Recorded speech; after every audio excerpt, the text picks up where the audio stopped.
Welcome to the semifinals of the World Lacrosse Men's U21 Championships in Limerick, Ireland.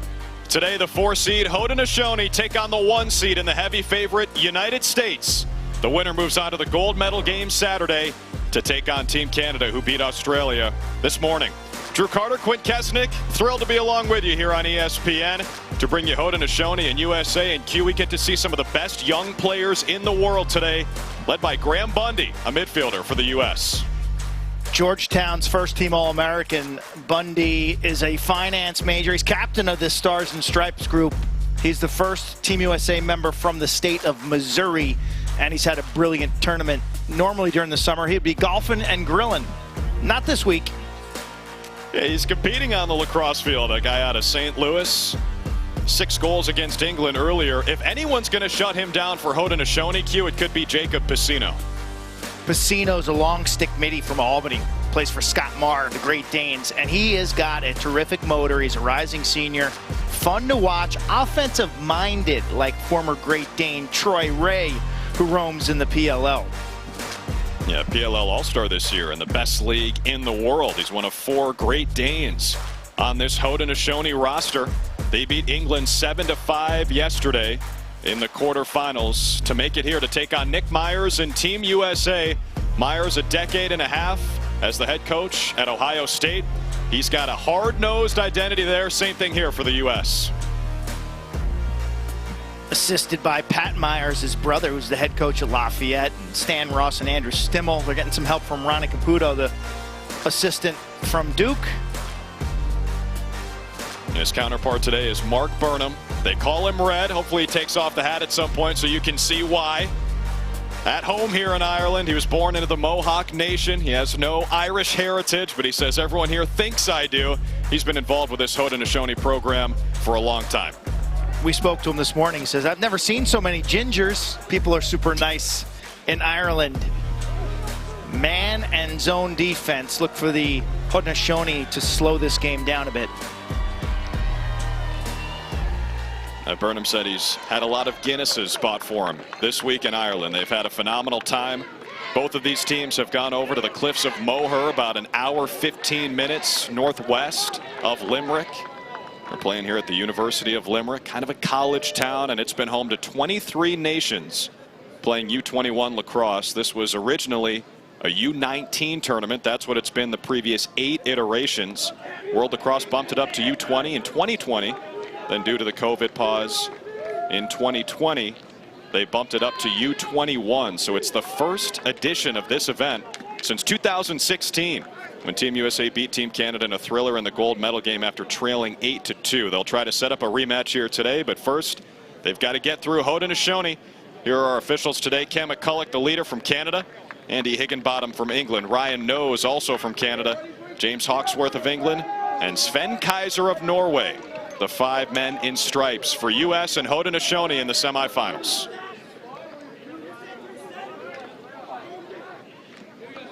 Alex Stathakis will take the opening draw for the U.S. against Aiden Fern, number 37 in white for the U.S. against 37 in black and purple for the Haudenosaunee. Fern is a native of Toronto, played at the Hill Academy, and he's a student athlete at Bellarmine in Louisville, Kentucky. Bellarmine, a rising program. Fern 44% at the X this year for Bellarmine, above 50% in this tournament. And we are underway in the semifinals. Fern left early, so the U.S. will start with the ball. And Graham Bundy, number 5 in white, will get things going. Here's Brennan O'Neill, the superstar from Duke. Lefty shot, rings pipe, trying to beat Jack Van Valkenburg, one of those 4 Great Danes on this roster.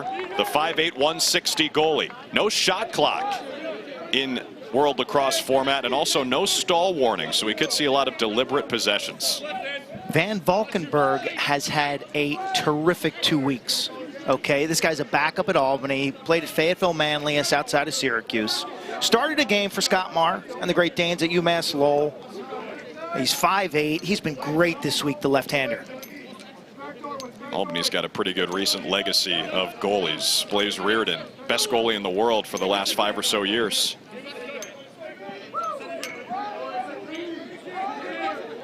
This is a U.S. team that's loaded with college talent. If you watch the college game, you'll recognize a lot of these names, including Shane Knobloch, 13 from Rutgers. Ball spins back to X for Alex Slusher. The Princeton Tiger is denied. Rebound and a score, and the Americans strike first. Shane Knobloch puts it home, his 6th goal of the tournament. There's a lot of pressure. You see the sneak attack from behind. The ball kicks out to the far wing, and Knobloch has got all day to set his feet. The Jersey native, he's I think a rising junior for the Scarlet Knights. Dynamic, fast, aggressive. Had a monster season from the midfield. He put up 32 goals this year as the Scarlet Knights made that magical trip to championship weekend. Yeah, their first appearance in the semifinals in program history. Knobloch was 3rd on the team with those 48 points. The U.S. has been dominant at the face-off X. Both Stathakis and Jake Naso from Duke, who we'll see, are at back-to-back violations for the tournament. Yeah. But yeah, violation against Stathakis that time. So the U.S. is winning more than 80% of the face-offs. And you think about international rules, there's no shot clock, so there's fewer possessions, longer possessions, and so face-offs and goaltending get magnified in this format. How does that affect the offensive possessions, you think, Hugh? Maybe the strategy for these teams? Oh, you want to hold it. You want to hold it. If you're playing the USA, team, you want to shorten this game with a running clock, long possessions, no shot clock. Why not? You know, you get a hot face-off man and a hot goalie, and you can pull the upset of the century off. Here comes Colton Marquis, 22 in black. Louis Zungus Barnes is 11. Number 19, Trey Deer, going to Syracuse next spring. We've got a flag and a hold against Team USA. Danny Parker's going to pick up this violation, 3 in white. He just drags the Dodger down to the turf. So an opportunity now for the Haudenosaunee. It's a nice slow-paced possession. They finally got into pressing the middle, and good things happen when you're aggressive on your dodges. It's a 30-second man up for Haudenosaunee. 6 on 5. Barnes holds at the top. Here's Clay Scanlon.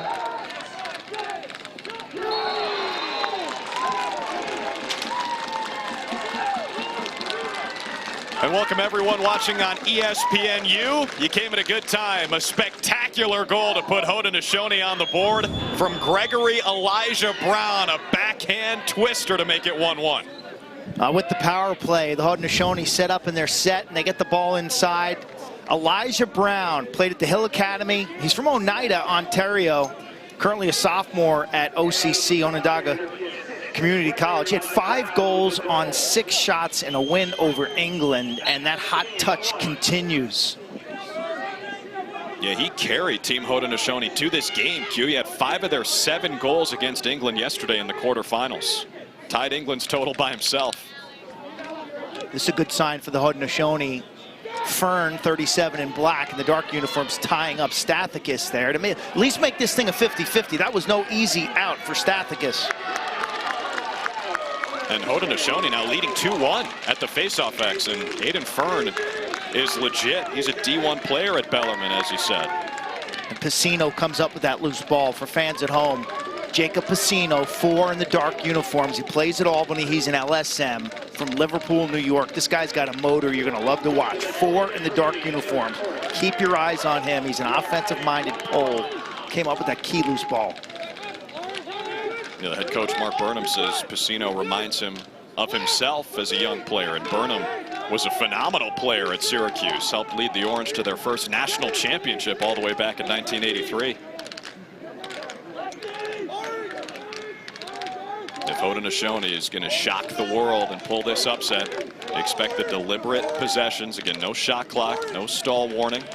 This is Louis Barnes, number 11 in black.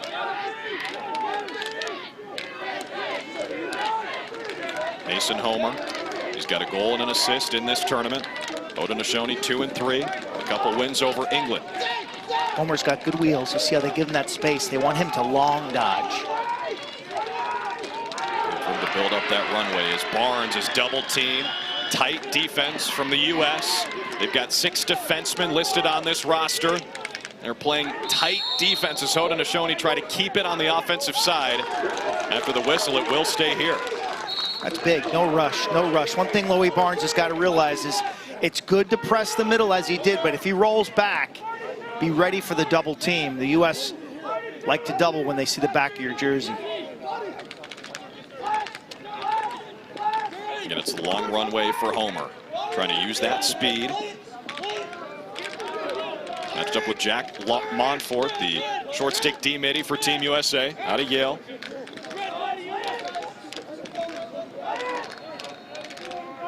Haudenosaunee operating in no rush. Elijah Brown just tied it at 1. Here's Whitcomb. Another guy from Albany. Back to Homer. Montfort's been doing a lot of running on this possession. Homer turns and fires. That one's kicked away by Liam Entenmann, the Notre Dame goalie, playing here for Team USA, and the ball belongs to the Americans. Entenmann's had a big tournament. He's at 69% for this tournament. It's the first USA possession in 5 minutes here. Shane Knobloch scored the opener. Keep an eye on 13 in red, white, and blue. This is Alex Slusher, going to be a senior at Princeton this upcoming year, the native of Oregon.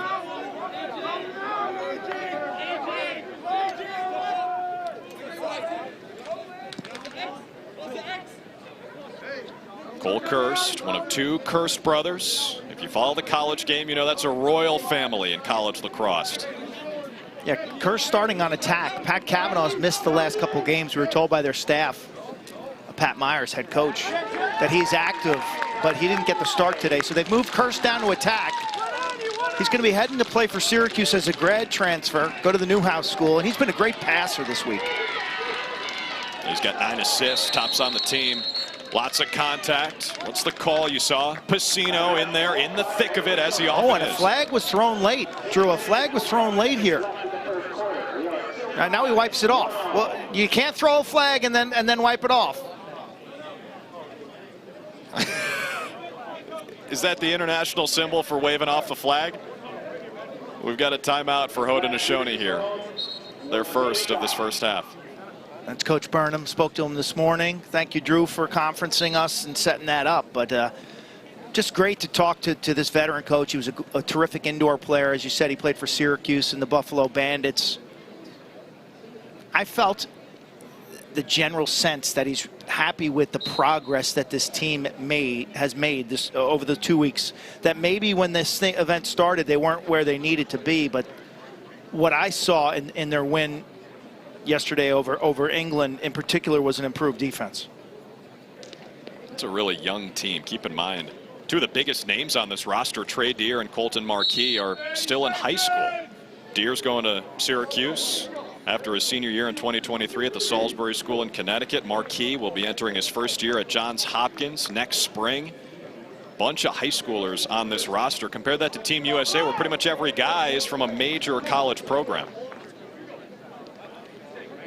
Folks, don't forget our first Week 2 NFL preseason game has the Bears taking on the Seahawks tonight at 8 Eastern on ESPN, ESPN Deportes, and the ESPN app.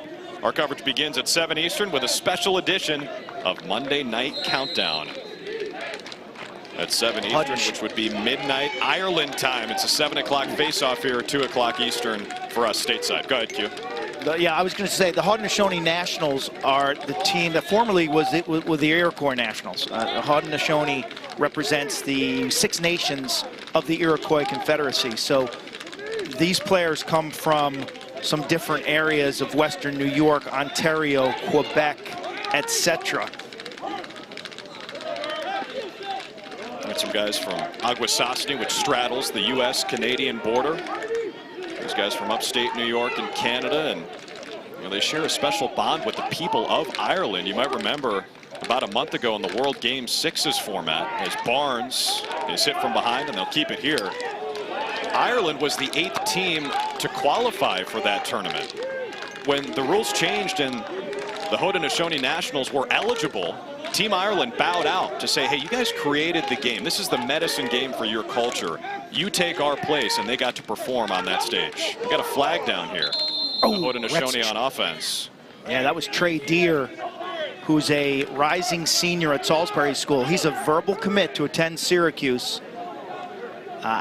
He's got another year of high school. You think about that, a guy like Trey Deer competing against a defender like Kenny Brower, who's played for 3 years at Duke, or Jackson Bonnets, who's played at Navy as a starter for 2 years. You mentioned the youth of the Haudenosaunees. There it is, Trey Deer and Colton Marquis, in my eyes, the two most exciting players in terms of their youth to watch. Deer, 19.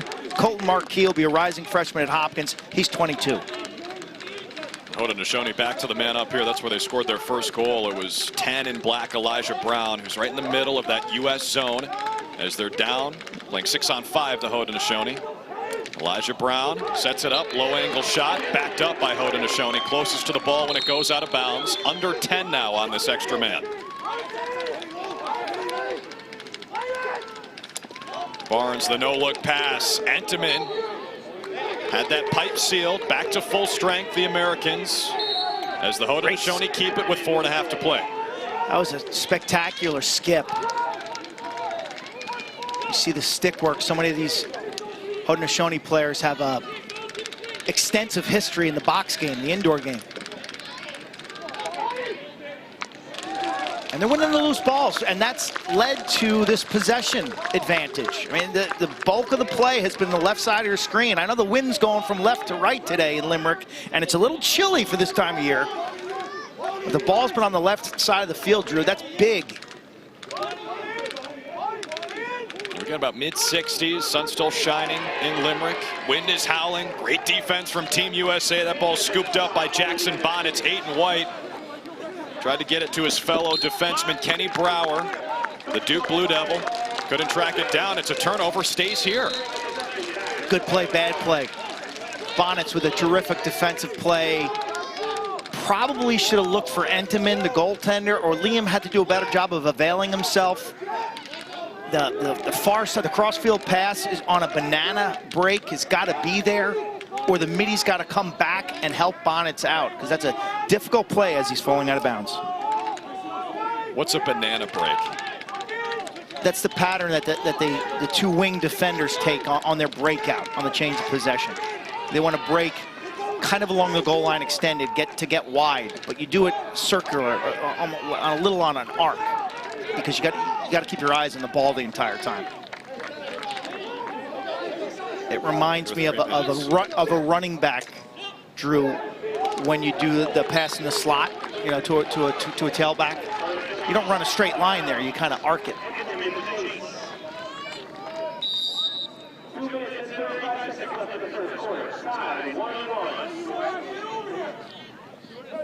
Haudenosaunee has outshot Team USA 6-4. We're tied at 1, under 2:30 to play in this first quarter. It's all about possessions right now. The United States midfielders have not even gotten like a clean shift. It shows you the importance of the face-off too, where the U.S. is 80% plus in this tournament. After that last face-off violation, Haudenosaunee had the ball for five minutes or more. Different game, and they'll play the senior international games next summer in California under a similar format. It's going to be low scoring, long possession games. Here's C.J. Kirst, Ivy League Rookie of the Year this spring. Haudenosaunee have to help out here. Going to be a junior at Cornell. Had the one-on-one. Knobloch shot saved by Van Valkenburg.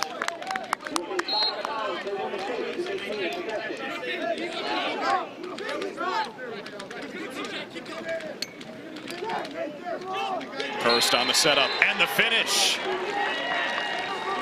Brennan O'Neill is on the board in this semifinal.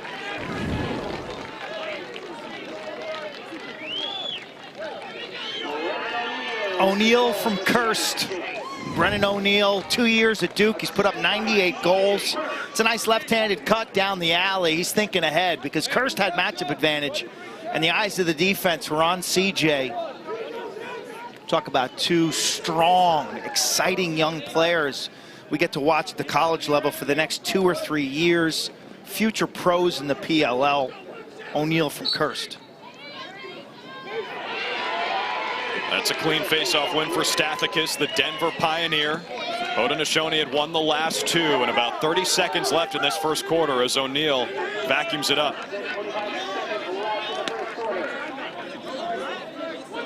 O'Neill's a freight train with lots of speed, 6'2", 220. Going to be a junior at Duke. And the U.S., with under 20 seconds left in this first quarter, will call a timeout. So Nick Myers will talk things over as the Americans try to build a 3-1 lead before the second quarter. Much better last 2 minutes for Coach Myers in this group. 8 All-Americans on this roster. The U.S. is, what, 52-2 all-time in this event that dates back to 1988. Andy Towers, Bill Dwan, and the USA team headed over to Australia. This is a good look at Brennan O'Neill, what he's done at Duke. Again, I said 98 career goals. So powerful, versatile. He's deceptive. He's a poli-sci major from Long Island. He's always had the size and the power to get to where he wants to get at 6'2", 225. Question for the remainder of his career at Duke: can he get that team to pay dirt? Can he get them to the promised land? Thus far in his career, team-wise, I'd have to say it's kind of underachieving. When you think about the Duke great teams that won national titles in 2010, when they got 3 in the decade prior. A 3 and a 5 year span. O'Neill is a guy a lot of people compare to Zion Williamson. Huge guy, #1 recruit as a freshman, human highlight reel on social media. Primarily left-handed. Yeah, Q, can he engineer that team success for the Blue Devils? He's been great individually. ACC Rookie of the Year in 2021. Led the team in goals and assists this past year. Let's see if he gets another touch here. 10 seconds left in this first quarter. Skip pass up top. Sidewinder shot is deflected.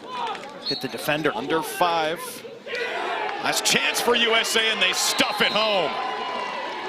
It's Kirst to Kirst, and CJ puts it home.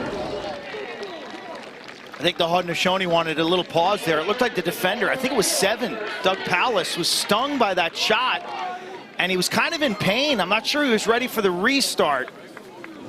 And it's a quick attack off the end line. Kirst to Kirst. CJ's got a goal and an assist. Tell you the one thing about Cole Kirst, finished up his career at Lehigh. He's got the extra year. He'll play at Syracuse. As I said, he's going to go to the Newhouse School. He lists himself as fundamental, slow, and smart, and he's not fast. But let me tell you one thing about this lefty, Drew. He can pass. He's got great vision. It's been on display this year. He carries with confidence, and he can find open men. I've been really impressed with his passing. That was his 10th assist of the tournament. Tops on Team USA, setting up his brother CJ, who scored a goal and assisted on another in the first, and Team USA takes a 3-1 lead to the second quarter in this semifinal.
right here. I'll go left, so I'll have it right here. Chia, like a razor. Razor. Razor, yeah, razor.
Welcome back to the semifinals of the U21 Men's Lacrosse Championship. Haudenosaunee and Team USA. 3-1 lead for the Americans as we take you to the second quarter. Drew Carter, Quinn Kesnick back with you. Let's check in on the field with a third member of our crew, Ralph Bednarczyk. What's up, Ralph?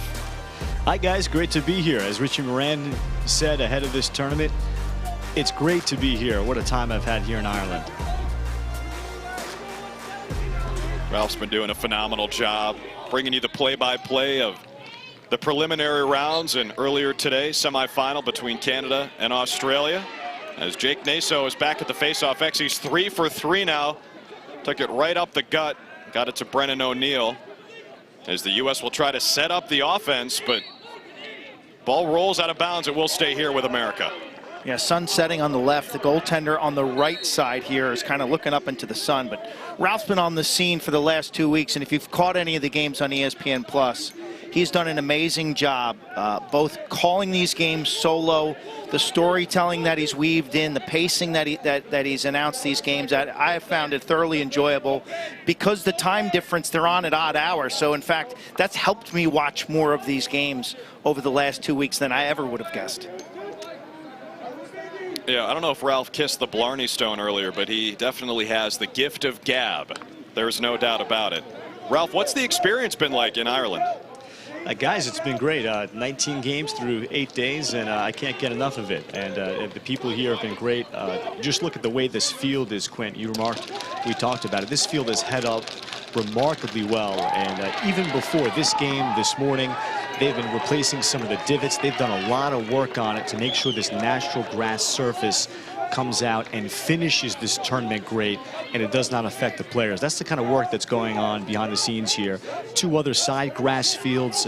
There are so many fields here at the University of Limerick. There's a festival going on. It's just an awesome scene and a great celebration of the sport.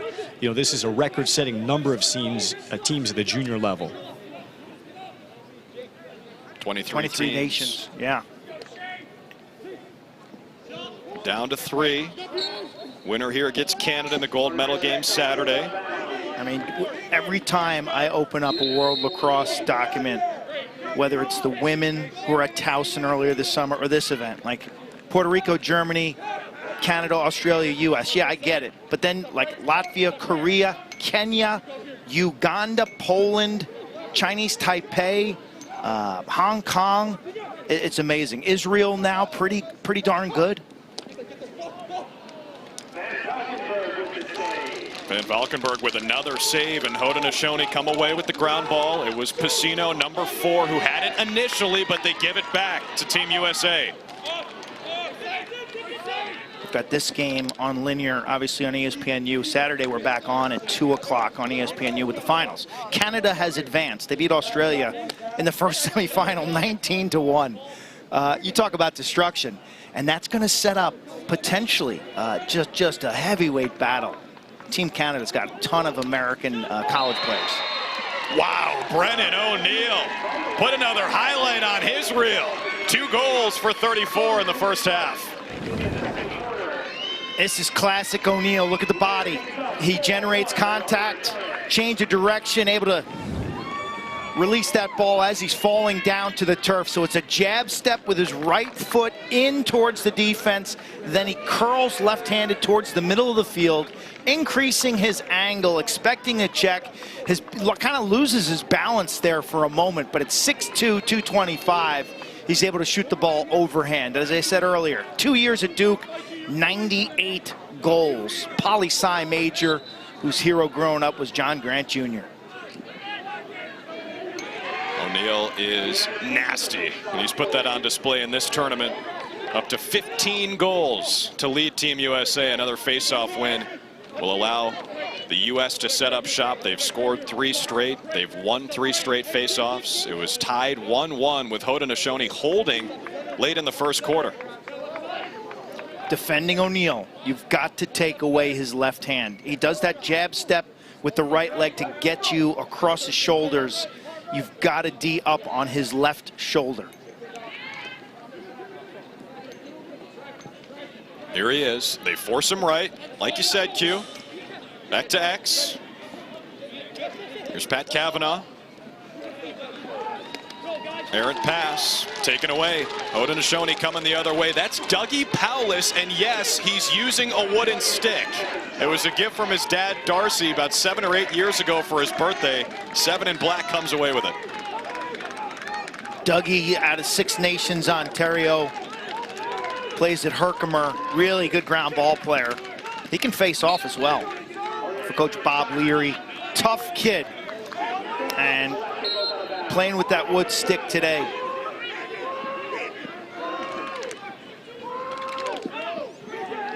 Shot on the run, gobbled up by Entenmann. A clean save can lead to transition after an outlet pass like that. Here's Montfort. One more.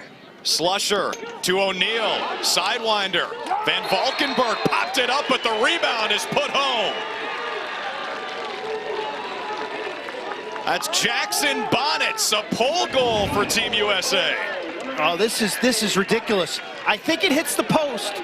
I think it hits ground, post, and straight up in the air, and it's a jump ball. And Bonnets just happens to be in the right place at the right time, and he sees it. And Jackson Bonnets then one-touches this rebound off the iron into the goal. Rising junior at Navy. That's the United States Naval Academy. He got special permission from the brass to get off of his summer assignment and join this team in Ireland. He's a rising star. He's a quantitative econ major, Drew. 3.28 GPA at Navy, 14 starts. And he's kind of symbolic of Navy's forward trajectory. I like the Navy team under Joe Amplo over the next couple of years. Yeah, what an impressive guy. It's his second goal at the tournament. Earlier on in group play, he scored 6 seconds in against Australia, right from the face-off wing to pay dirt. So he's got a quick stick. He's very skilled playing with that long pole. Great athlete. He carries the flag out for the team. He's a PA native. Actually, I think he was an early verbal to Penn State. He lives up maybe in the York area, up 83 from Baltimore, but he ended up going to high school at McDonough School. And that's like a 45-minute drive every day. He was a three-sport athlete. Another one for Team USA. The Americans are pouring it on now with 5 straight goals. The last one from number 5, Graham Bundy. And this is what King Kong Bundy does so well. Feet set, rips. I mean, he is a professional level shooter for Kevin Warren, the Georgetown Hoyas, the Swamp Dogs. We said earlier, he's the first Team USA player from St. Louis, Missouri, coming off a year that he scored 70 points for the Hoyas as their season came to that unfortunate and sudden end to Delaware in the first round.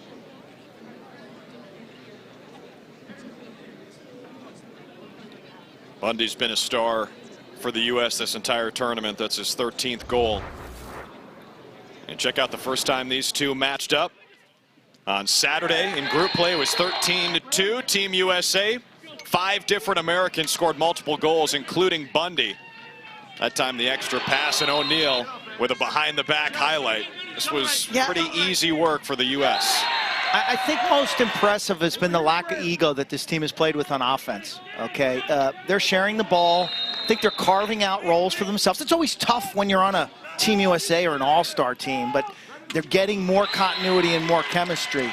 But what a consistent throughout this tournament has been face-offs and goaltending, and then the defense has been super, super strong. Guys like Kenny Brower, Jackson Bonnets, Jacob Snyder of Ohio State. Ryan Schreiber was a little banged up, as was Michael Alexander, but both goalies, Entenmann and Paquette, have done well. And this has been a defensive-based team. You look at the stats, that ridiculous defensive numbers. Held Canada to 5 goals, and that's the highest total they've allowed in a game. 5, 3, 2, 2, and 3. It's impossible to score on Team USA. Liam Entenmann and Jared Paquette from Notre Dame and Yale, respectively, have been solid between the pipes. And the Americans have battened down the hatches here in Ireland as Stathakis wins another faceoff.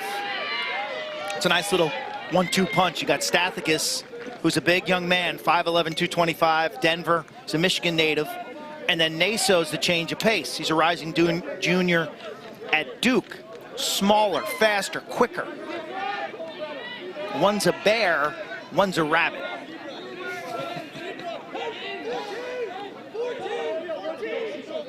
Naso playing for the first time since the opener when they beat Canada 7-5 on the first day of this tournament. When you think about the bear, Drew, the bear would make a great face-off man. He's got power, but the bear also has quick hands, because you can't catch the salmon if you don't have those quick hands.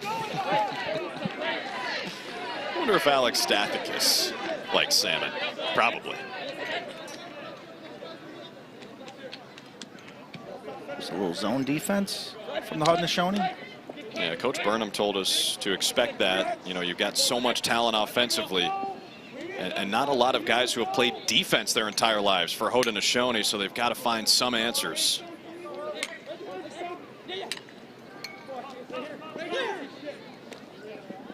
You mentioned Dougie Powless. Stone Jacobs is a short stick defensive midfielder, 77 for Vermont. He's actually, there he is. He's playing with a pole. You see him? So he's a little out of position. He's a great athlete, really good player as a Catamounts. Yeah, watch out. Piscino, 4 in black. Yeah, Piscino is 4 in black. He's a natural long pole. Jacobs plays on that rope unit at Vermont. They had an amazing season, cruising through the America East. Made it to the NCAA tournament, won their play-in game by a bunch, and lost to Maryland in the first round. But Chris Fifes up in Burlington loves Stone Jacobs' game. Nice. Lefty rip is turned aside by Van Valkenburg. He's small, but he's mighty. Yeah, he digs that one out. He was all over it. So good. You can't turn this ball over.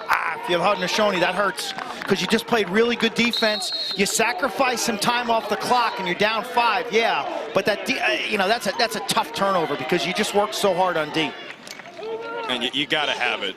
The U.S. have won 6 straight faceoffs, and with no shot clock, it's going to be nearly impossible to get the rock against this team, as that shot from C.J. Kirst is backed up by his brother Cole. C.J. late add to this team, Ivy League Rookie of the Year. Looks like a cross check coming up against the Haudenosaunee, but C.J.'s out of Del Barton, New Jersey, just a rising star for the Big Red. We've gotten to see Colin, who's the backup goalie for the Cannons. Connor playing midfield for the Whipsnakes, and he's actually changed his role to kind of a defensive player. I mean, you talk about 4 Kirst right now competing at high levels, and you got 1 coming up the pipeline in Caden. So I hope Michelle is in Limerick, the mom, and I hope she's having a great time enjoying watching her sons play. And what was really awesome, as the U.S. turned it over, and that's big for Haudenosaunee on the man down. What was really cool was watching Colin play goalie for Rutgers and C.J. play attack for Cornell when they met up in the semifinal in East Hartford this year. There's a photo taken. U.S. Lacrosse posted a photo in U.S. Lacrosse magazine of the 2 chasing each other around the crease, and both have smiles on their faces. It was, for me, the best photo of the entire season. It was the backyard on the biggest stage of the sport, the Kirst brothers going at it.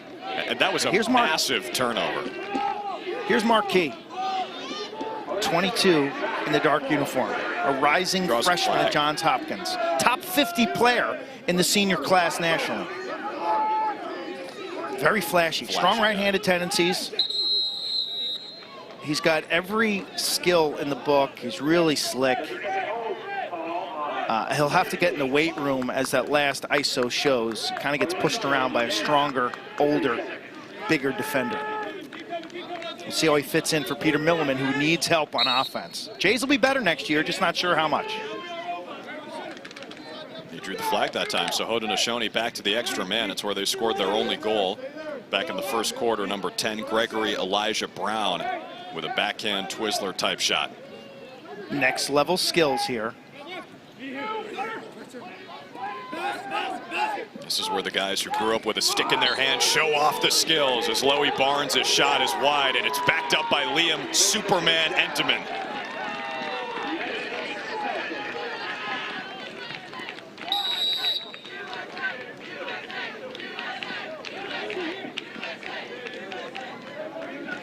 Under 3 to play in the first half as Danny Parker clears it for Team USA. See, the shots on goal not too far apart. So much offensive talent for the U.S., and they're not going to take a bad shot with no shot clock here. It's amazing the format differences that exist in lacrosse right now. 6s may be the international standard. That's lacrosse on Red Bull. I mean, it's up and down. You saw it in Birmingham, Drew. International is the opposite end of the spectrum. This is the slowest rules. This is the slowest version of field lacrosse. Think about the NCAA and PLL to an extent, kind of a happy medium between the two, with a shot clock in the field game.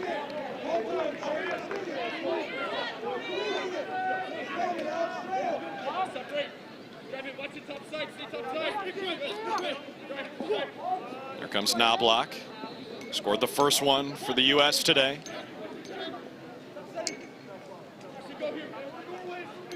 This is C.J. Kirst. A goal and an assist already. His brother Cole back to X for O'Neill. He scored twice in this one. Time and space for Alex Slusher, who rips the twine.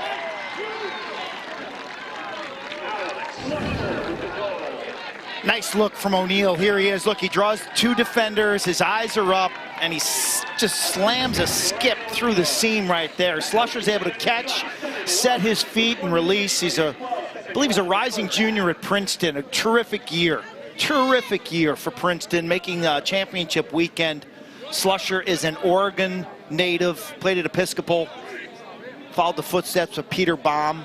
His parents are both employees at Nike in Beaverton. Really, really good natural right-handed goal scorer, Slusher. Scored 44 goals this spring for Princeton, top 10 in a single season in program history. Here comes Team USA right after the face-off win. Yeah, Princeton's gonna be good next year. If you watch our finals on Saturday, right here on ESPNU at 2 o'clock, you get to see his teammate, Sam English, play for Team Canada. English, terrific transitional. Transitional movie. It could be a potential heavyweight showdown between U.S. and Canada. Last time this event was held back in 2016 when it was U19. They met up in the gold medal game. Canada led 8-2. Team USA ended up winning 13-12. Game-winning goal with 8 seconds left. So if U.S. gets by Haudenosaunee here, that's going to be must-watch. 2 o'clock Eastern Saturday here on ESPNU.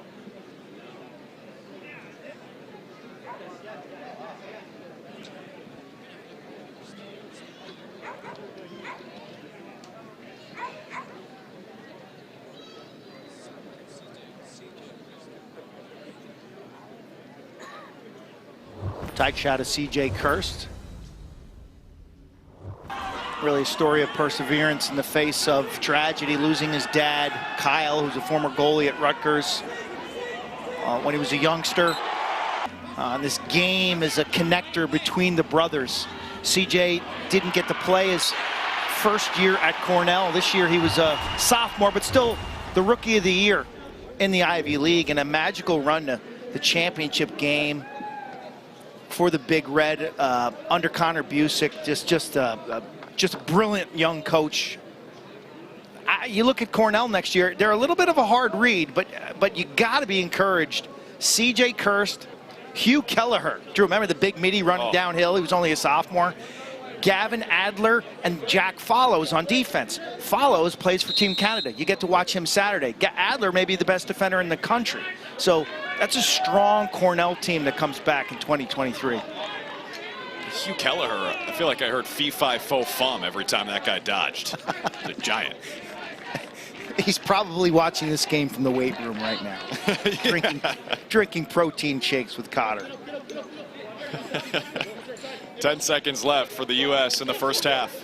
Slusher just scored on an absolute rope of a shot. 5 seconds now. Got to get something off. That ball squirts out of bounds, and that'll do it for the first half. So after it was tied 1-1, Team USA scored 6 goals in a row, as Haudenosaunee and Dougie Powless with that wooden stick will ice it and take us to the break with a 6-goal American lead.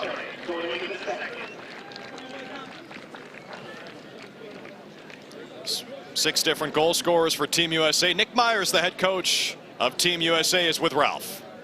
Nick, described that second quarter. It took some time to unlock Haudenosaunee eventually. What worked there? Yeah, they're doing a great job. You know, I think there's no doubt about that. And we settled in a little bit more in the second quarter. This has been a long event. You know, I think there's some fatigue from both sides, and the men are grinding through it. Really proud of the way we hunkered down and really had a great, 10 or 12 minutes there. Brennan O'Neill, 2 goals and an assist. Describe his last 2 days. He looks like he's gone to a different level. What are you seeing? Yeah, I mean, listen, he's getting comfortable with his teammates. That's what this thing's all about. Offensively, I think the guys are finding each other, looking for each other, looking for that extra pass. Times they're almost too unselfish. But he's certainly stepped up his game in the last, couple, and I think there's more to come. Nick, thank you. Appreciate it. Drew. Good stuff, Ralph and Nick. Thank you. 7-1, Team USA leads the Haudenosaunee at halftime. Winner here moves on to the gold medal game against Canada on Saturday. We were deadlocked at 1 in the first quarter. Then the U.S. ripped off 6 goals in a row. 7-1 the score. Third quarter is on the way.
time at the semifinal of the World Lacrosse Men's U21 Championship in Limerick, Ireland.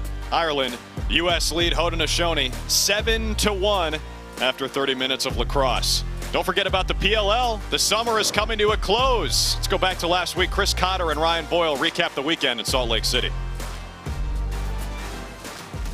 As we wrap up a great weekend of lacrosse in Salt Lake City, and we head to Seattle for the final weekend of action, let's take a look at the PLL standings. What we knew coming out of Salt Lake City is this. Whipsnakes, they wrap up the #1 seed and the bye in the first round of the playoffs.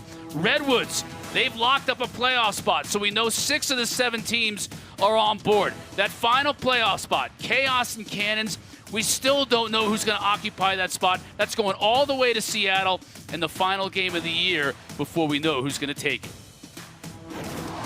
Chris Cotter and Ryan Boyle with you, and Rhino coming out of Salt Lake City. Okay, we found out a lot of things, and we learned a few things, but we don't know who that final playoff team is going to be. Yeah, that's the obvious one. How do Chaos and Cannons that last week shake out? I think the other bit of intrigue is who's that #2 seed? Right. Because, you know, would you rather see Chaos or Cannons or Redwoods, who are kind of seemingly in that 6th spot, borderline locked in there? The Atlas loss here in Salt Lake City really kind of changed the game, and we take a look at the schedule in Seattle. And a lot to play for. Obviously, the Cannons, boy, that is an uphill battle because not only are you a game behind Chaos, but you're behind them in scoring differential, and you're playing the #1 team in the league. And I don't think the Whipsnakes are going to take their foot off the gas pedal. I think with that first round bye, they want to create some momentum. They're going to, I would think they're going to play their guys that whole game or the bulk of the game. So it's not like the Whipsnakes are going to be like, here, Right. Cannons, let me just ease your way into the playoffs here. And you know, Atlas, after the drubbing that the Whipsnakes just put on, they're going to want to create some momentum. So that's a big game for them against Chaos. That's another good point, is that the Atlas have been struggling. They're going to want to get the ship right, even though they know they're going to the playoffs. They want to be playing their best lacrosse going into those quarterfinal games in Boston. One final look at the standings, to your point. That 2nd, 3rd, 4th, and 5th, and even the Redwoods in the 6th spot, you can have a lot of movement there in Seattle. Yeah, a lot of movement potential. The score differential, you kind of see the blocks. Chrome and Archers kind of fighting for that #2 spot. You know, Redwoods would have to be a Herculean effort to kind of leapfrog. So how do teams kind of, you know, they all want to win. They all want to gain momentum, but that jockeying, it plays a part. And they all want to play their best lacrosse heading into the postseason. It's going to be a wonderful weekend in Seattle. We can't wait.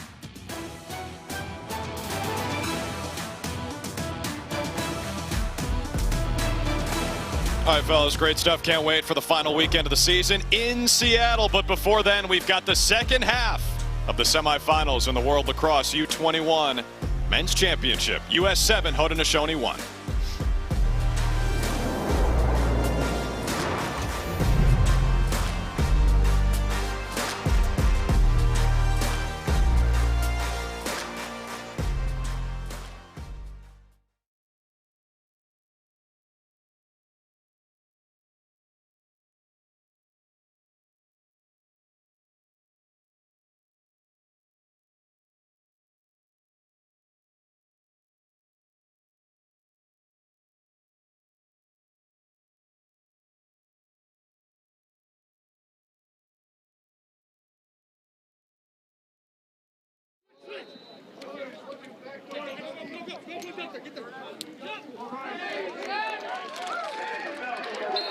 Scoop sidewinder. Haudenosaunee tie it on the extra man. And then it's 6 straight for Team USA. O'Neill off balance.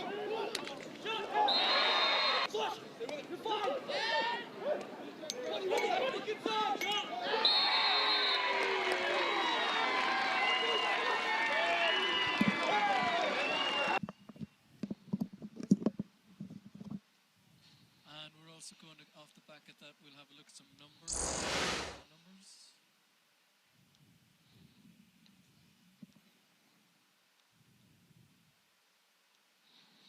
Okay, so come back, scoreboard, go to that package, then see the stats out of it.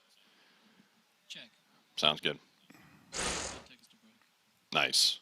And that'll be our last break before we play. Check. Looks beautiful there. It's golden hour in Ireland. It's causing havoc with the cameras. Oh, really? Son, I know. Son on the right. The goalie on the right. Look at the shadows. Look how long that Looks shadow is, left to right. Beautiful. Yeah. The goalie on the right's rough. Let's talk about Same it, time- Q. I mean, you have some Same time experience for the with that. finals.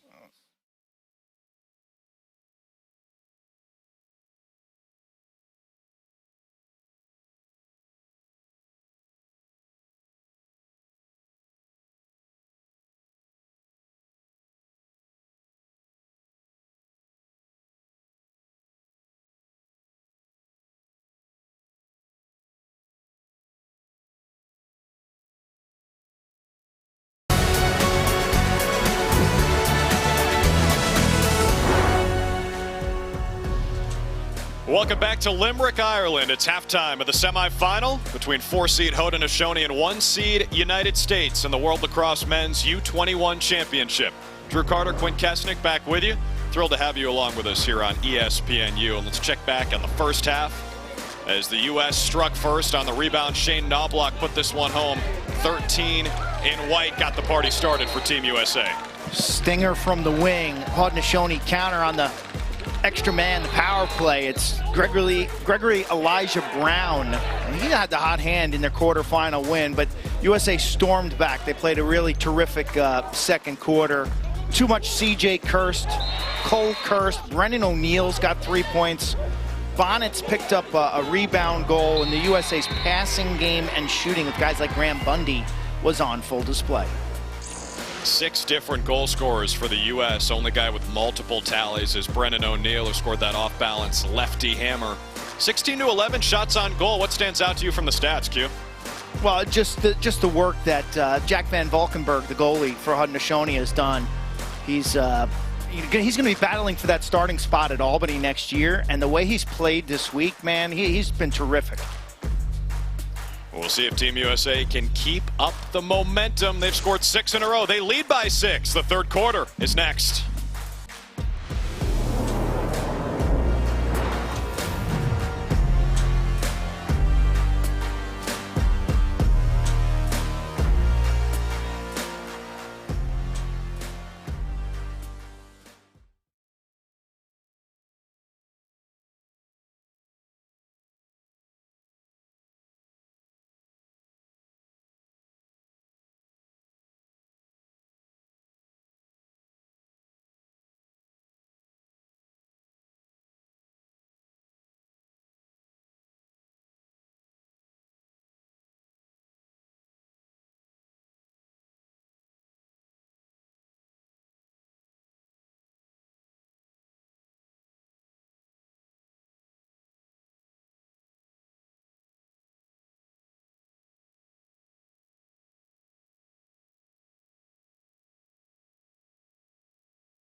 Welcome back to Limerick, Ireland, where it's halftime in the semifinal of the World Lacrosse Men's U21 Championship. Team USA scored 6 in a row after it was tied 1-1 against Haudenosaunee, and they lead 7-1 as we go to the third quarter. Drew Carter, Quint Kesnick, thrilled to be back along with you. Let's check in on the sideline with Ralph Bednarczyk. You're telling us the Haudenosaunee got a surprise at halftime, Ralph. Yeah, it did actually happen yesterday. This is Jeremy Thompson, who surprised the majority of the Haudenosaunee crew and camp here by flying in over here to Ireland to spend 3 days with the team. He's been working out with them. Most of the team had never met him. Of course, they all know about the Thompsons. He's the oldest of the 4 brothers, and he went through with the spiritual session with the entire team, and he's been a real thrill. Went with the face-off guys, too. He's been working on everything, shooting on Jack Van Valkenburg, and has gotten himself immersed into this Haudenosaunee team very quickly. Great stuff, Ralph. The Thompson trio of brothers at Albany, just an absolute star-studded group. And they've done so many good things for this Haudenosaunee national program.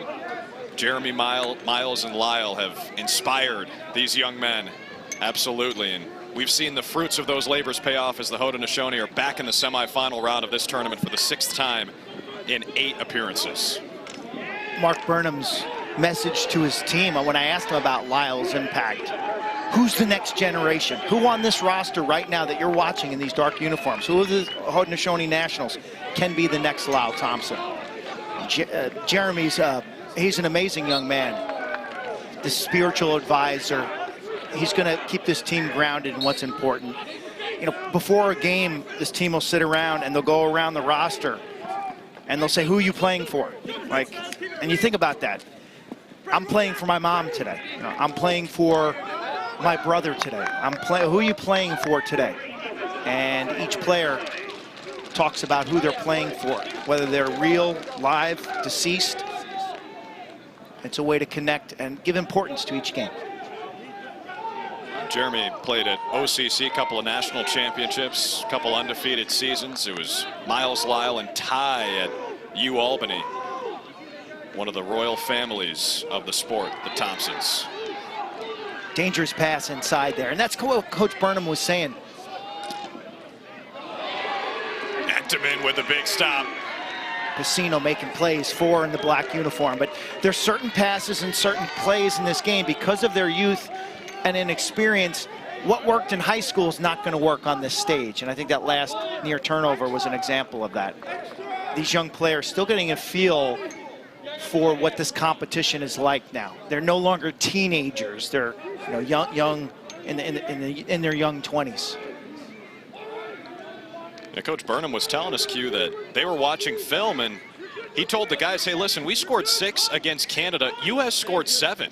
You know, offensively, there's not a big gap in talent between these two teams. It's just a matter of the experience and not making mistakes.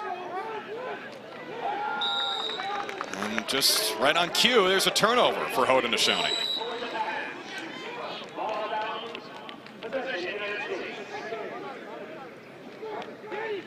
Entenmann very much in control. No clearing clock, so he can be super patient here.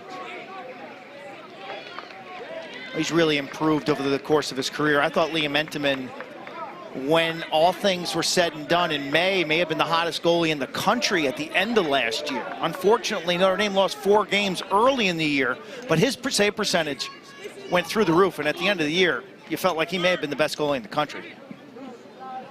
By the end of the spring, he was tops in the ACC, top 10 in the country at 57%. Who knows what they could have done in the tournament if they had only made it. O'Neal with a sidewinder shot. Van Valkenburg on the stop. U.S. wins the backup.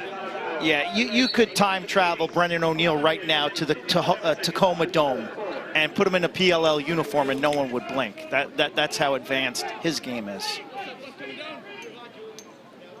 Yeah, Q, if they were to hold a PLL draft tomorrow with guys currently in college, do you think he'd be the first pick?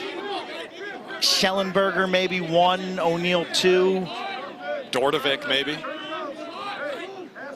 Yeah, I would put Dordovic in that next. I mean, Schellenberger to me is a Grant Ament type passer with maybe a little more goal scoring acumen. O'Neal's going to be a week 1 starter. This guy's going to get you 2-3 goals a game from the left-handed wing. He's a Rambo type. The first-round draft choice, you should be drafting a guy you think can be a Hall of Famer, can be a perennial all-star, can be a league MVP with your first-round pick. Remember, Atlas more than likely going to be drafting first overall after they got Cannon's first-round pick during the draft last year.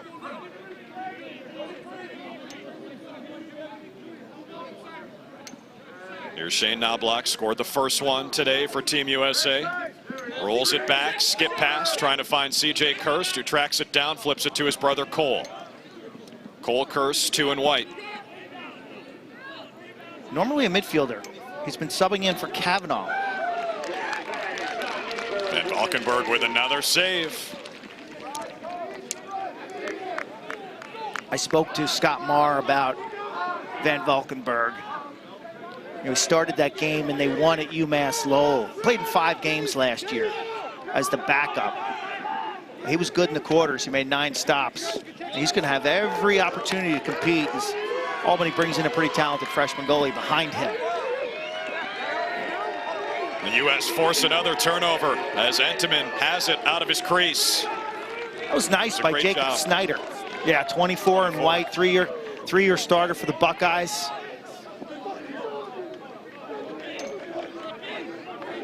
Out of Calvert Hall in Maryland. They were ranked #1 in the nation by Inside Lacrosse his senior year. He went to Columbus, and he's been a standout for Ohio State.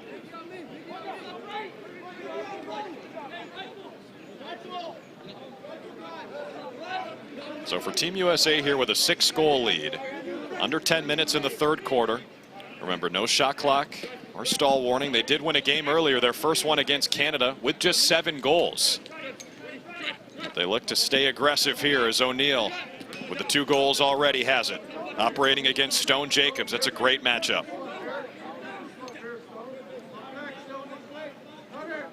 Lance Tillman. Nice one. D. Mason Homer. Oh, Mason Homer, that's well done. Mason Homer's a player playing at Lindenwood. They'll debut next year at the D1 level. Coming to the A-Sun, they've been a great D2 program. Yeah, A-Sun next year. This massive realignment. If people didn't realize college lacrosse, SoCon's gone, and there's massive realignment. But Mason Homer's a player out of Lafayette. I like what I'm seeing right there again. Great defense by 20, the lefty in the black jersey. That's outstanding defense. That's outstanding defense. He's digging in. I love it. Looks like his fellow Lindenwood Lion, Graham Hosick, reigning Defensive Player of the Year in the PLL.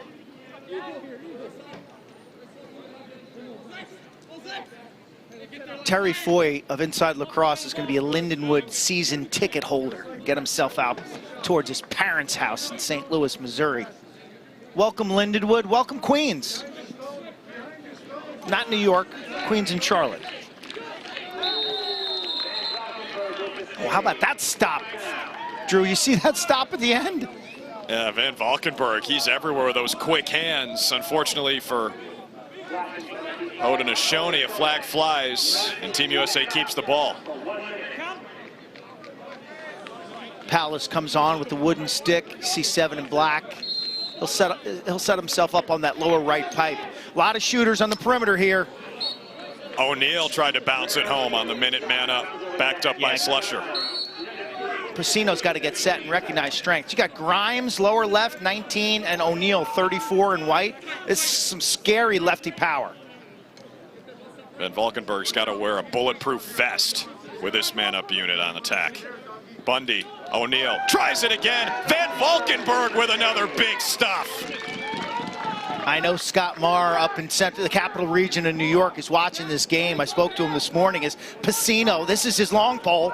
This guy's unbelievable, but you got Van Valkenburg making stops. Pacino's the Troy Ray clone, making plays in the middle of the field. Oh, those turnovers are killing the Haudenosaunee. That's unfortunate because there's a lot of good here, but there's just a few too many turnovers, Drew. Absolute backbreakers when you struggle to win a face-off and there's no shot clock, no doubt. Well, you kill off the penalty. and then you toss the ball away. The U.S. can be patient now and get things set up with the 6-goal lead.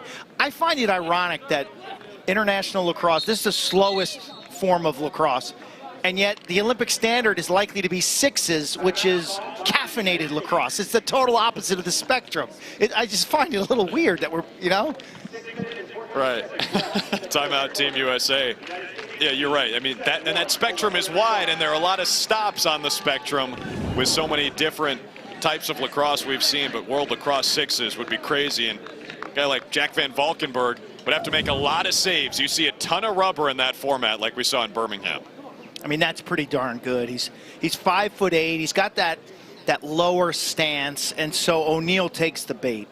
He shows you a lot of top portion of the goal, and Van Valkenburg crouches down low, and O'Neill's like, I'm going to smoke this one by right over his head as fast as I can. That ball's going 100 miles an hour. And for him to make that stop and to catch that ball from 11 yards it's unbelievable play. That was a terrific save. You don't see O'Neill's shots being caught like that. His counterpart has been great today between the pipes as well. Liam Entenmann keeping Haudenosaunee to 1 goal. He's been great all season, you know, after that slow start that I mentioned. And this was a game that stood out. He made 22 stops as the orange prevailed in the Carrier Dome. Point Lookout, Long Island, which is like a beach town that's been converted from, you know, old summer little shacks into beautiful homes. He went to Chaminade High School. He started every game at Notre Dame. I've spoken to him on my podcast. He's really composed, but he's big into rituals, Drew. He's like tapping the post 44 times, maybe 29 this week because he's wearing 29. Yeah. Wears the same gray T-shirt. So he's got himself stuck in some rituals that I worry about. Here he goes. Watch the tapping routine. Like, you know, he's like, again, he's like the goalie with OCD or whatever it is, you know, ADHD. Isn't that a little redundant, Q? Don't you all have OCD? Yeah, but I think as you get more mature, you try to get rid of those rituals. Oh, wow. Tillman with a quick dodge, and the lefty shot bounces high. You have any rituals like that when you were playing? No, just some stuff with my sweats or my socks. There's Pacino right in the thick of it again. Pacino's a playmaker. I mean, look at this guy. He's on your TV screen. I love him. 4 in black. O'Neill with the jump shot, and the lefty hammer makes it a hat trick for the Blue Devil. Good hustle by Team USA.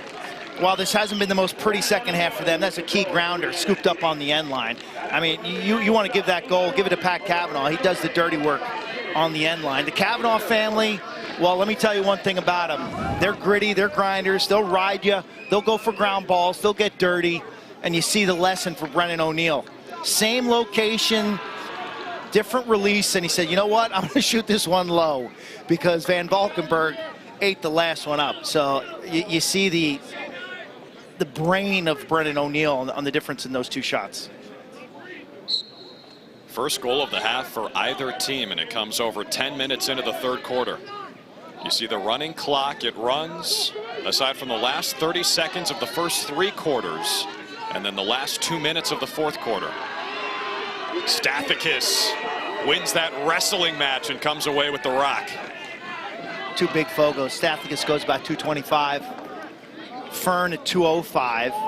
And Fern started playing lacrosse as a 9-year-old. Started as a goalie. 9th grade, switching to face-offs. He plays at Bellarmine.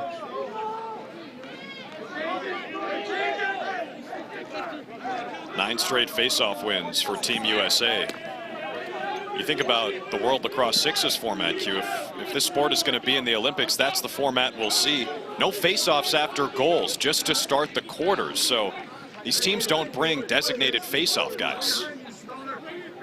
Yeah, that'll be a storyline in the championship game. Canada's going to face off Bo Columbus, who went to Robert Morris. But the U.S. won all the draws, really, in that opening game in pool play. It's the first game of the tournament. Naso and Stathakis dominating play. Entenmann won the goalie battle. Problem is, U.S. only won 7-5. So if you're Canada, who's improved dramatically offensively, I think we're in for a really good show. Saturday, 2 o'clock on ESPNU. Should be Canada and the U.S. Quick stick from Stone Jacobs. Ball's picked up by C.J. Kirst. No-look feed. O'Neal tried to shovel it home. Van Valkenburg with a kick stop. It was a big scrap. The Canada team. Oh, Van Valkenburg wears that one right off the chest. His 12th save of the day. Mason Homer, another nice play on the loose ball. But last thing about Team Canada, they got 3 guys that are jumping off the page at me this week. Ross Scott, somehow he's Canadian, he's from Oregon, but he's Rutgers. Remember the great player Rutgers has, Ross Scott? He's tearing it up at attack. Owen Hiltz, who's now healthy, who missed the year at Syracuse. Owen Hiltz, his passing this week has been unbelievable. And then Thomas McConvey out of Vermont, who's going to be at Virginia. So spread the word. It's Scott, Hiltz, and McConvey against Team USA.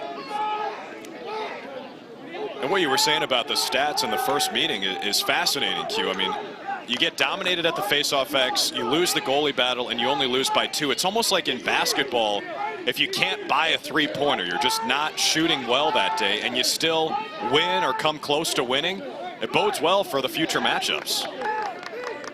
I like Canada's chance in that game, I really do. I think they've come together defensively. Jack Follows, kind of the leader of that unit. Matt Wright running pole, North Carolina. Tar Heel long sticker. Can you get closer to 50-50 facing off with Bo Columbus? Can Caleb Creaser from Lehigh, their lefty goalie for Team Canada, he's been really good this week. Can he stand toe-to-toe with Entenmann? Should be a good one. Canadians have a lot of skill. They'll have a chip. They're the underdogs. Pressure's on Team USA. Keep in mind, folks, UFC 278 Saturday night from Salt Lake City. Another stacked card. Top pound-for-pound fighter in the UFC, Kamaru Usman, takes on Leon Edwards. Usman trying to defend that welterweight belt for the 6th time. Begins at 8 Eastern on ABC, ESPN, and the app Saturday night, Salt Lake City. Kavanaugh tracks it down under a minute in this third quarter. Slusher now at X. O'Neal's been the star, 34 in white, bottom of your screen, with a hat trick today. Only American with multiple goals.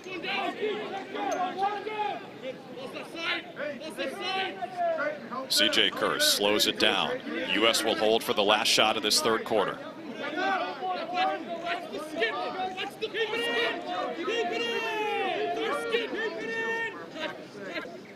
Kirst makes his move. Mason Homer watches him. Kirst the low shot. Van Valkenburg with another save. Pacino won that run out. Yeah, they gave it to the U.S. Pacino beat him. This should be Haudenosaunee ball. And it is. And Pacino triggers with 10 seconds to play in this third quarter. One last chance for Haudenosaunee. Long skip pass. Jacobs winds it. Entenmann's all over it, but a flag flies. Really, really good by the Haudenosaunee there to play that thing out to end the corner. It's a quick restart. They're gorgeous, creative, and beautifully aggressive in transition. And I think because of that, Drew, we may have had a penalty against Team USA right in front of the crease, like an interference or a holding violation. So superb play by the Haudenosaunee. They're good, and they're really good in transition when they get that ball hopping. It went against Jacob Snyder, who's going to do some time to begin the fourth quarter, as Haudenosaunee tried to get on the board for the first time since the late first, when it was 1-1. Only one goal scored in the third combined. It was Brennan O'Neal's third tally. He's got one in each stanza today. 8-1 U.S. lead over Haudenosaunee. They've scored 7 in a row. Led by 34, Brennan O'Neal.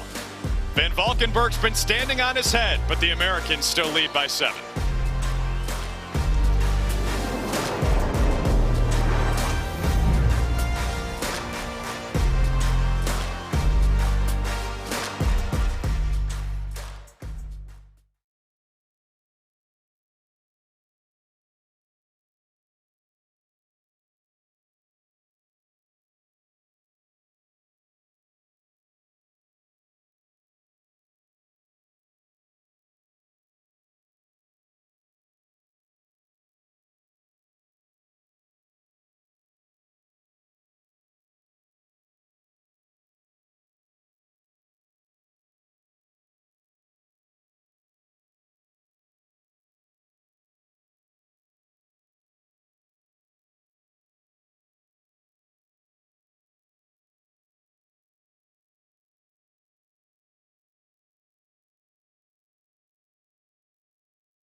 also the village is adjacent. That's the village where players have been staying over the course of the 10 days.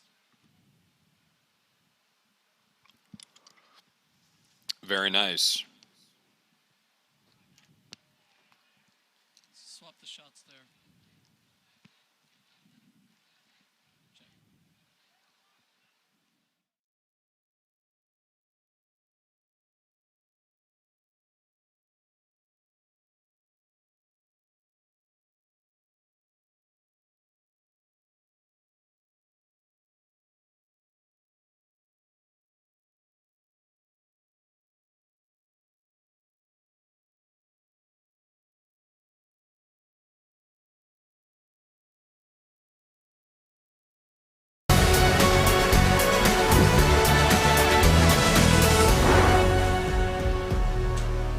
Back here in Limerick, Ireland, we start the fourth quarter with the U.S. leading 8-1 over Haudenosaunee in the second semifinal here in the World Lacrosse Men's U21 Championship.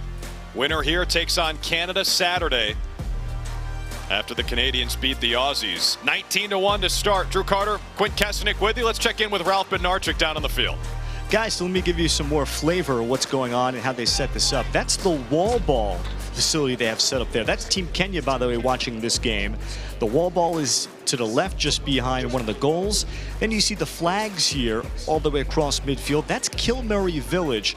That's where one of the 4 dorms that is housing these athletes. The U.S. dorms are right there. Say probably 25 yards from the end of those bleachers. So you've seen players walking around using the field at odd times, getting shots off. Then the wall ball, especially places like Team Japan, Kenya, they've been there non-stop working on their skills while they've been here. And then also between these fields, very dangerous, Murphy's Ice Cream Bar was also here, an ice cream truck, these 10 days. And Haudenosaunee cash in on the man up to make it 8-2. It's Gregory Elijah Brown with his second goal today. He's got both the Haudenosaunee tallies, both on the extra man. Elijah Brown's a terrific goal scorer. I think he's going to be a rising sophomore at Onondaga Community College. He was a JUCO All-American. 5 goals in the quarters, got 2 today. And what Ralph was talking about, you see the hills behind in Limerick. There's dairy farms up there, and those cows eventually become ice cream. And I've got a soft spot for summer ice cream. What I want to know, also some Ralph, decent pubs. Coach Burnham was talking about the fish and chips. Yeah, said it's some of the best fish and chips he's ever had. Pretty impressive. And Ralph, real quick, have you been spending more time working on the wall, working on your skills, or at the ice cream place? 0 for 2, Drew. I've been busy with games, but I have observed some members of our crew have entertained that establishment on some of the hot days we had. They were pushing temperatures here around 87 degrees Fahrenheit for like the first 5-6 days, and then the weather radically changed. But we went from hot to now very windy, more Irish-like temperatures here recently. Coach Ralph Burnham was bundled up earlier.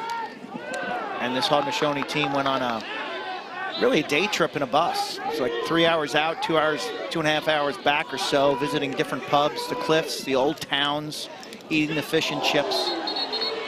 What you know, the Haudenosaunee, this team, when they arrive at an international event, okay, they are the rock stars of the event.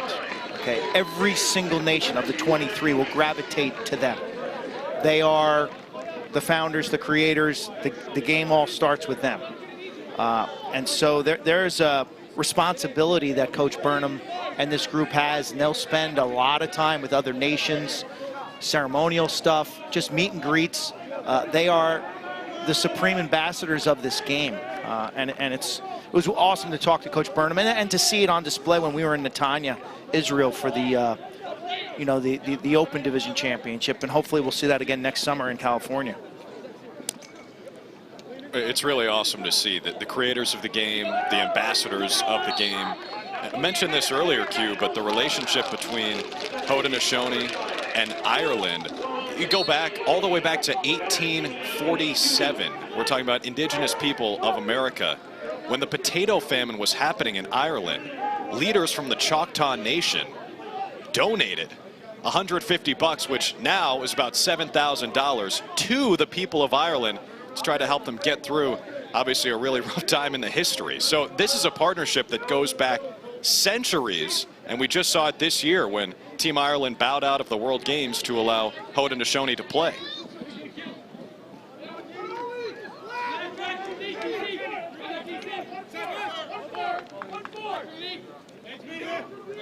Talked about Colton Marquis, 22 in black. He's a rising freshman at Johns Hopkins University, top of the key. And then 19 in black, Trey Deere. He's a rising senior at Salisbury School, but he's a verbal commit to Syracuse University, one of the top players in the rising senior class nationally. He's 19. He's in the slot area right now. This guy's a great college player. Doc Stater led the country among junior colleges in an assist last year as a freshman at OCC. Tried to jam it home past Entenmann right on the crease. Entenmann I like looks the like he's a idea. little ginger. He just needed a little more angle. Entenmann is not whole right there. You see he's kind of gimpy. He's hunched over. Doc Stater, big numbers for the Lasers. Onondaga. He led JUCO in assists. He's a rising sophomore. He's got one more year there. He's a young man that's overcome a severe car accident when he was younger. He was in a coma for 4 days. Grew up on the Oneida Reservation. He's going to have to hit the weight room a little at 160 pounds. He's going to have to be stronger if he's thinking about playing some D1 lax. He's certainly got the skills, playmaker. He's got the mind. He's got everything. He's just got to get strong.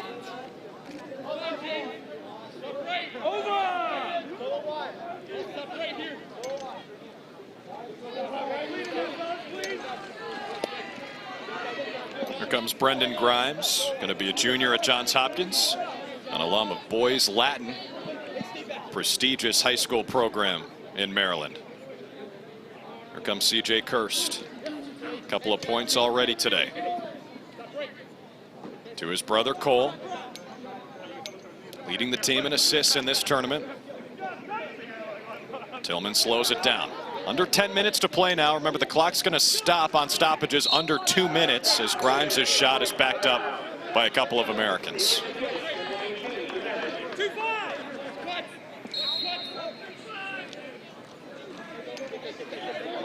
Nice look. Pass on the money to Kirst. O'Neal pumped it. Nice recovery defensively there.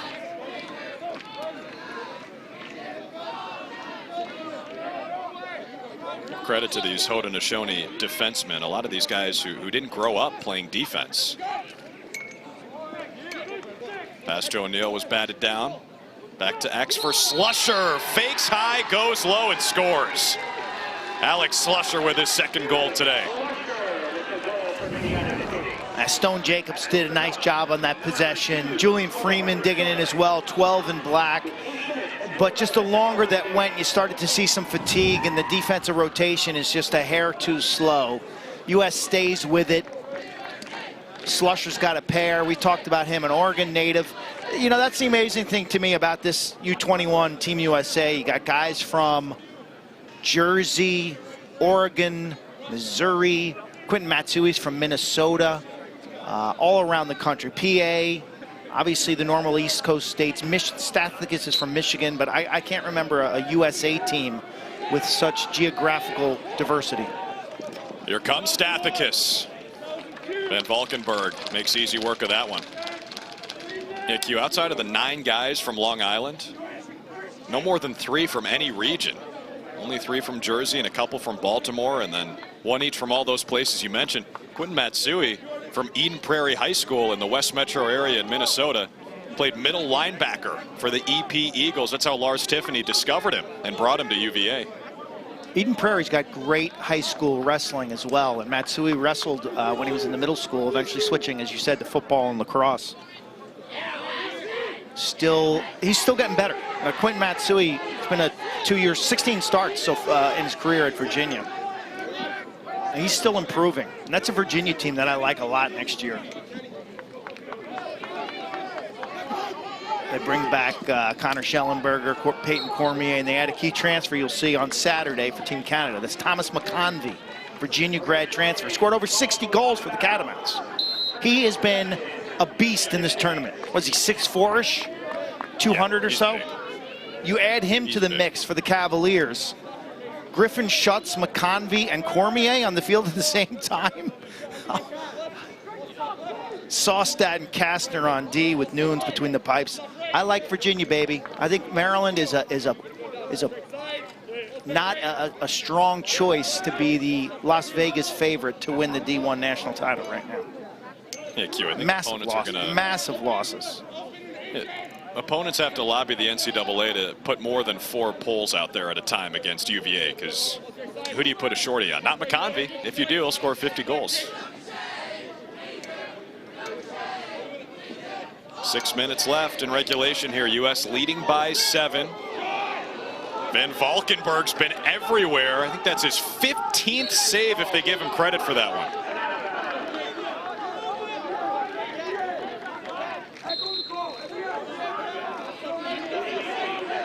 Our next ESPN Bundesliga match is Saturday morning. 2-0 Dortmund hosting Werder Bremen, who's played to 2 draws. Our coverage begins at 9:20 Eastern with a kickoff just after the bottom of the hour, also on ESPN Deportes and ESPN Plus.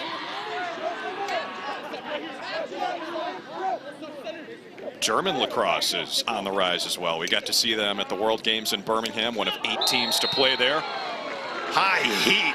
Lance Tillman stings a corner. 10-2 U.S. Dance Tillman. He's a dual citizen.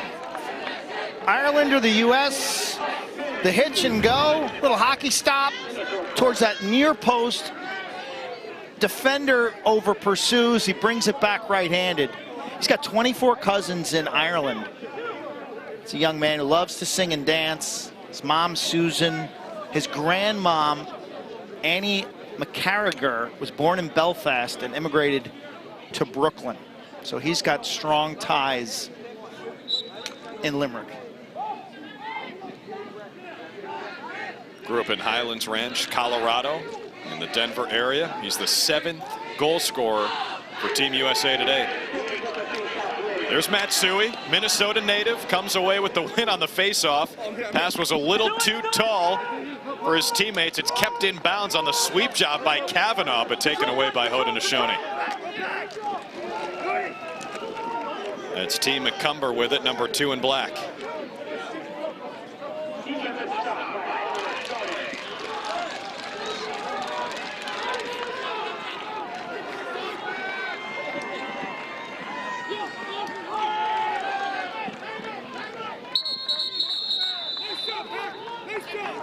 Stone Jacobs had it in that long pole. Timeout, Haudenosaunee.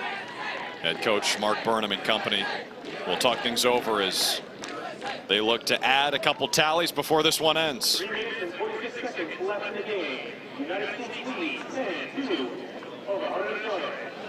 23 nations in this 2-week event. As Coach Burnham circles up around his offense. We haven't mentioned Keelan Seneca that much. He's at the right side of that shot, number 3 from Salamanca, New York. He's got 2 years left at Albany. Put up 10 points last year. Yeah, you see him 3. So backup attackman, really skilled lefty. He's got a shot to start next year on attack for Coach Scott Marr. He's a really good feeder when he can get a switch against a shorty. His uncle was quite a player in the NHL for the Bruins, I think, as well. Stan Jonathan. They called him the Bulldog. There's a tough guy.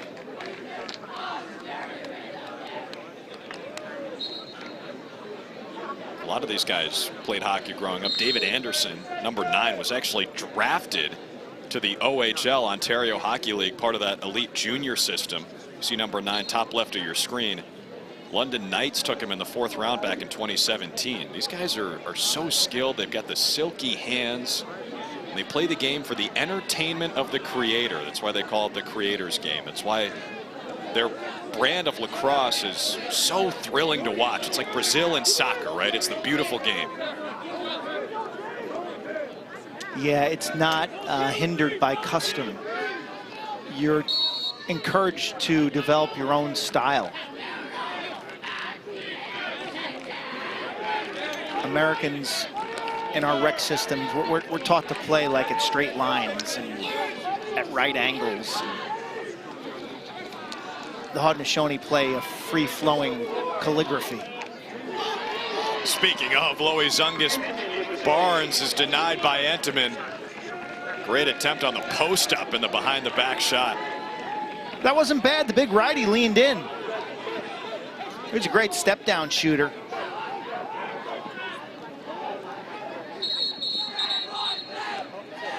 Loey's the son of Jim Barnes, the current head coach at Salmon River High School in upstate New York. A really strong program.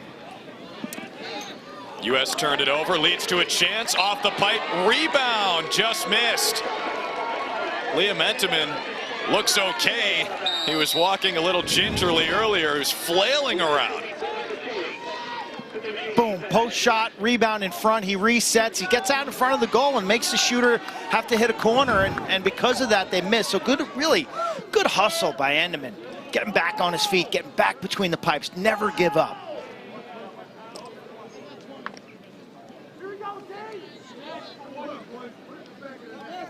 Haudenosaunee will play in the third place game Saturday, 11 a.m. Eastern time, 4 o'clock local here in Ireland. They'll take on Australia. The winner gets the bronze medal. After that, 2 o'clock gold medal game, U.S. versus Canada, a rematch of the opener when it was a 7-5 win for the Americans. It's primetime television. Gotta watch it if you love this sport. If you stumbled on us today, you can catch a handful of other games remaining in this tournament on ESPN Plus with the app. The same goes for the PLL, which is in Seattle, Tacoma Dome this weekend out west. They got games on Saturday night and Sunday night. All the games this weekend are on the app. If you're a lacrosse fan, you need the app. There's just so many games right now. It's a great deal. Entenmann scoops it right around the crease. It's going to be interesting. Canada, as I mentioned, Hiltz, Ross Scott, Thomas McConvey. I like their defender, Jack Follows. Can they win enough face-offs and make enough saves? If they do, they can score. Team Canada will be dangerous. This USA team, I think it comes down to Canada stopping Brendan O'Neill and Graham Bundy Jr. Want to remind you one last time, our first Week 2 NFL preseason game, Bears-Seahawks tonight, 8 Eastern on ESPN, ESPN Deportes, in that ESPN app, which you gotta have. Our coverage begins at 7 Eastern with a special edition of Monday Night Countdown. It is football season. It's fantasy football season. Get ready for your drafts. Or you're taking David Montgomery, Rashad Penny, see if those guys play tonight on ESPN. And with the no shot clock in this format, Team USA can wind it down in their wins here at this tournament. They've allowed 5, 3, 2, 2, 3, and now 2 goals. Brendan O'Neill has outscored Haudenosaunee by himself with a hat trick. Alex Slusher has a couple as well. The U.S. is going to win this semifinal 10-2 and set up a date with Canada in the gold medal game Saturday.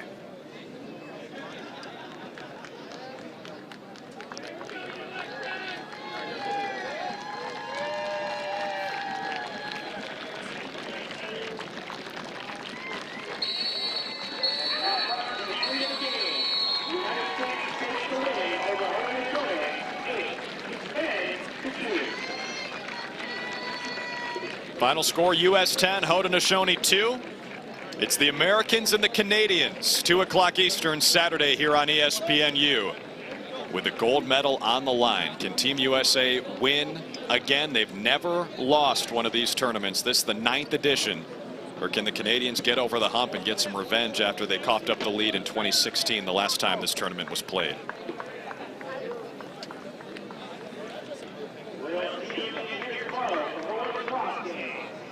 More dominance for Team USA. 10-2, the final score. Ralph Bednarczyk is on the field with a player. Brennan, a little bit of a grinder for game. What did you guys have to do to separate during the course of it? I think as an offense, we had to stay organized. I mean, a couple times there, you know, kind of going our own way. We had to communicate, organize, and just settle down a little bit. I think at the beginning it was a little bit of a crazy first few minutes, but once we got comfortable and settled down, we started putting the ball in the back of the net. So, last 2 nights, we know it's the medal round. Looks like you've had a little bit of a different look in your eye. The way your aggression has gone to another level. What's gone into you? How has that come out of you? I think, just getting used to the tournament style, and as I'm not really used to playing this many games, but as I got used to it, just as a team we get better and better, and I think none of us played together in an actual game before, so now that we're starting to mesh well, it's helping me out too. Once we started playing well together, I'm starting to be at the end of the rainbow, and I'm starting to, be successful off of my teammates making plays. Brandon, how has this team evolved towards peaking towards the right time tomorrow night to try to go out and win a gold medal against Canada? I think recovery is huge. I mean, tonight and then tomorrow, we got to just take care of our bodies, hydrate, and go over a few things in film, and then I think we'll be ready. I mean, we've been training for this for a long time now, and it's very exciting that we finally get to be in this game. Brandon, congratulations. 3 goals and assists. Brendan O'Neill. Drew, back to you. Good stuff, Ralph. Thanks. And great points from Brendan. This team was assembled back in 2019. They didn't get together for about a year and a half during the pandemic. They're back, and it looks like they are ready to roll, as O'Neill was the star today with a hat trick. He's got 8 goals combined in the last 2 games. U.S. was methodical on offense. I thought the Curse brothers were good. O'Neill was the star. But this was all about defense. Jackson Bonnets, Kenny Brower, and goaltender Liam Entenmann. It's going to be the showdown we all expected with Team Canada. Canadians have incredible skill. Guys like Graydon Hogg, Sam English, Ty English, Owen Hilton, Ross Scott. I think that game really is going to, it's pretty simple. It comes down to possessions in this format with no shot clock. Face-offs, goaltending, and turnovers set the table for everything that follows. You see the full-time stats from Team USA's 10-2 win over Haudenosaunee. Easy to forget, it was tied 1-1 in the first quarter. Haudenosaunee had an extended possession, and it looked like they might take the lead. US had none of that. They scored 7 straight goals to make it 8-1, and they're moving on to the gold medal game. Tip of the cap to Haudenosaunee goalie Jack Van Valkenburg. Awesome job. 14 saves, only 10 goals against. He was under intense pressure and delivered a great game. He'll try to carry Haudenosaunee to a bronze medal. They'll take on Australia Saturday in the 3rd place game. Gold medal game is set. It's what we all expected. Team USA versus Team Canada. Saturday, 2 p.m. Eastern, 7 o'clock local time. Prime time in Limerick, Ireland. The Americans and the Canadians here on ESPNU. Don't miss it. For our entire crew making things happen over in Limerick, including Ralph Bednarczyk, who's been phenomenal for this entire tournament, and Quinn Kesnick, I'm Drew Carter. Thanks so much for hanging out with us. We'll talk to you Saturday afternoon for U.S. and Canada. The Americans moving back to the gold medal game.